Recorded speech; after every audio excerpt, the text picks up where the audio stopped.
විද්‍යාව විෂයට අදාළව භෞතික විද්‍යාව කොටසට යටත්ව අපිට හම් වෙන ඊළඟ පාඩම තමයි නිව්ටන් නියම පාඩම. එතකොට අපිට නිව්ටන් නියම විදියට අපිට නිව්ටන් නියම තුනක් දැනගන්න තියෙනවා. නිව්ටන්ගේ පළවෙනි නියම, නිව්ටන්ගේ දෙවෙනි නියම, නිව්ටන්ගේ තුන්වෙනි නියම. නිව්ටන්ගේ පළවෙනි නියමය කියන්නේ වස්තුවක් මත බාහිර බලයක් යෙදෙන්නේ නැත්නම් වස්තුවක් මත බාහිර බලයක් යෙදෙන තුරු නිශ්චලතාවයේ තියෙන වස්තු නිශ්චලතාවයේ චලනය වෙමින් පවතින වස්තු ඒකාකාර ප්‍රවේගයෙන් චලනය වෙමින් පවතින.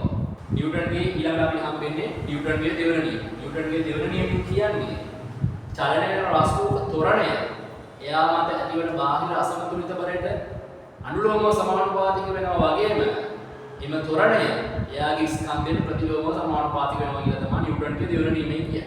ඊට පස්සේ නිව්ටන්ගේ තුන්වෙනි නියමය කියන්නේ ඕනෑම ක්‍රියාවකට විශාලත්වයෙන් සමාන වූද දිශාවෙන් ප්‍රතිවිරුද්ධ වූද ක්‍රියාවක් කියනවා කියනවා. ඒ කියන්නේ අපි මේ බෝඩ් එකට බලයක් බෙදුවොත් එහෙම අපි බෝඩ් එකට බලයක් දානවා. ඒ වගේම අපේ අත මතත් යම් බලයක් දෙනව නේද බෝඩ් එකේ.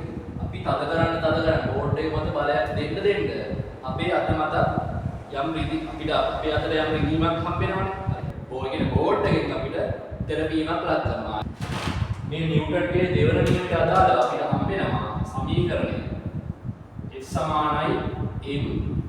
ඒ කියන්නේ වස්තුවක් මත ඇතිවන බලය සමානයි එයාගේ ස්කන්ධය වතාවක් ත්වරණය. නිව්ටන්ගේ දෙවන නියමය මොකක්ද කියන්නේ? වස්තුවක ත්වරණය එයා මත ඇතිවන බාහිර අසමතුලිත බලයට අනුලෝමව සමානුපාතික වන අතර එයාගේ ස්කන්ධයට ප්‍රතිලෝමව සමානුපාතික වෙනවා කියන්නේ. ඒතකොට මේ F සමානයි මේ පාවිච්චි කරලා විභාගයට අනිවාර්යයෙන්ම ගානක් එනවා. නිව්ටන් නියම වලට අදාළව ගානක් සාකච්ඡාවක් තියෙනවා. ගානක් කියලා කියනවා කිලෝග්‍රෑම් 5ක් වෙච්ච වස්තුවක් තියෙනවා. ඒ වගේම එයා මත ඇති වෙලා තියෙන තිරස්ස දකුණු දිශාවට නිව්ටන් 10ක බලයක්. එහෙනම් එයාගේ ත්වරණය කියලා අහනවා. නම් මෙතන දෙන්නේ නිව්ටන්ගේ දෙවන නියමය. නිව්ටන්ගේ දෙවන නියමයට අදාළ සමීකරණය තමයි F සමානයි m. සමානයි m කියලා කියන්නේ දෛසික සමීකරණය. හරි මෙයා ක්‍රියාත්මක වෙන මේ පැත්ත. හරි බලය තියෙන මේ පැත්තනේ. එතකොට එයා මත දෙන බලය 10 නිව්ටන්. එයාගේ ස්කන්ධය 5යි. එයාගේ ත්වරණය කියලා තමයි අහන්නේ. එතකොට ත්වරණය සමාන 10 බෙදීම 5යි. ත්වරණය සමාන 2යි ms දින 2යි. නිව්ටන් නියම පාඩමට දාලා ඊළඟ වැදගත්ම දේ තමයි ගම්මිතාවය. වස්තුක ගම්මිතාවය. ඒ කියන්නේ යම් ස්කන්ධයක් කියන වස්තුව යම් ප්‍රවේගයකින් චලිත වෙමින් ඉන්නවා.